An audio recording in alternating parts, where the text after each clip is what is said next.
Bukas na po ang Noel Bazaar para sa mga mamimili ng pamasko at panregalo. Sa dami ng mga tindahan doon, marami kayong mga mapagpipilian na mag-aampa sa bulsa. Mula sa Alabang, nakatutok live si Jamie Santos. Jamie!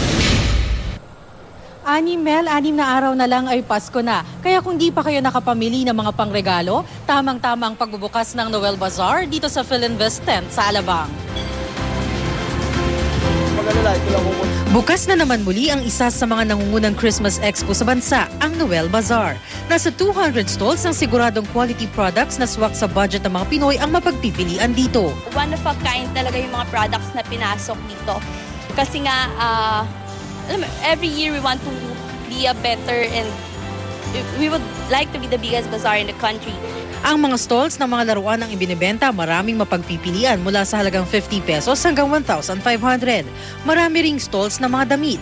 Para sa mga workaholic, bagay na bagay ang mga cute na unang ito na bukod sa comfy and fluffy, cute din ang mga mensaheng na nakasulat dito.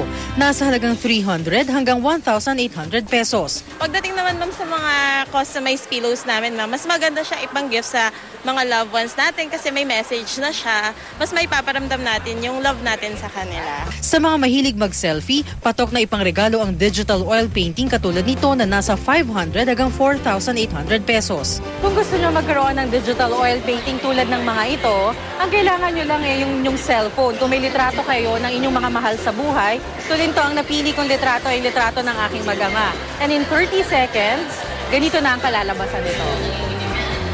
Araw-araw maaalala niya na naaalala ko din siya kasi yung picture niya yung nakalagay doon sa frame. Matapos ang shopping, maraming kainan dito sa Noel Bazaar na masarap na, mura pa. Mel, sa ating mga kapuso na kalalabas pa lang ng opisina, pwedeng-pwede pang humabol sa Noel Bazaar dito sa Philinvest Tent, Alabang dahil bukas po ito hanggang alas 11 ng gabi.